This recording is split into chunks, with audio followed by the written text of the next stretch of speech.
안녕하십니까. 오늘은 로마서 2장 1절에서 3절의 말씀으로 하나님의 심판 첫 번째라는 제목으로 하나님의 말씀을 나누고자 합니다. 본 말씀.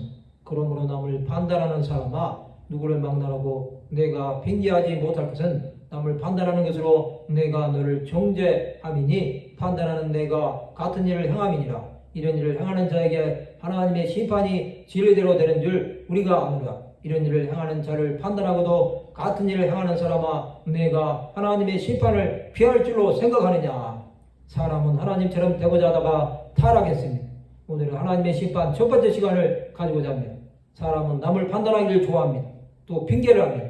하나님은 남을 판단하는 것으로 정죄를 하십니다. 그것은 판단하는 자가 같은 일을 하기 때문입니다. 하나님의 심판을 피할 길은 없는 것입니다.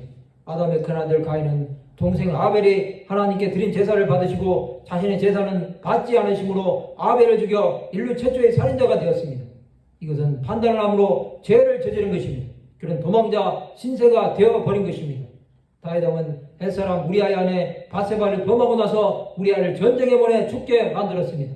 그는 자신의 죄를 덮으려고 살인을 지시한 것입니다. 그는 하나님께 철저히 회개함으로 제사함을 받았습니다. 그러나 바세바와의 사이에서 난 아이가 죽었습니다.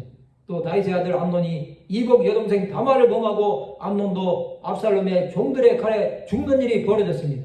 아들 압살롬의 반란으로 쫓겨납니다. 하나님의 심판은 사람들을 통해서도 벌어집니다. 사람은 하나님을 피해 도망갈 곳이 없습니다.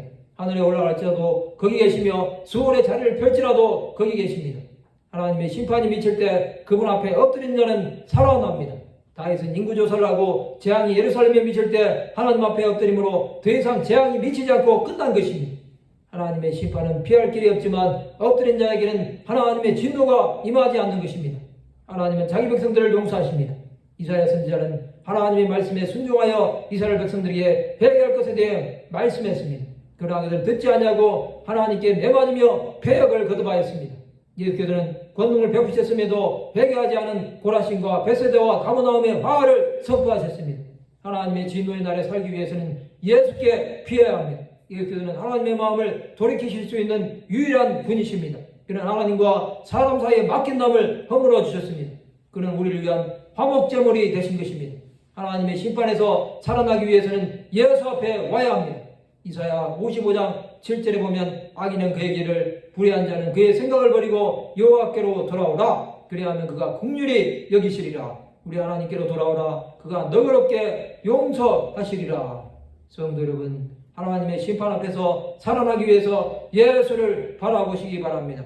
그는 우리의 영원한 구원자가 되십니다. 영원히 저주받아 마땅한 자들을 살리신 예수께서는 우리를 하나님 나라에까지 인도해 주실 것입니다.